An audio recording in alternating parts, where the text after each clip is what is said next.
गाड़ी लड़ हमनी ऐसन रफ्तार बढ़ बुझला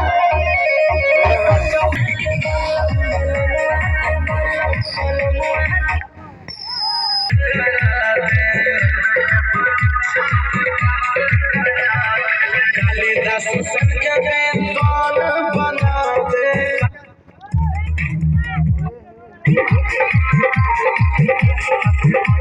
भगती कइले तुम्हारा पूरा कइलो सजे सुना कइले तुम्हारा पूरा कइलो सजे सुना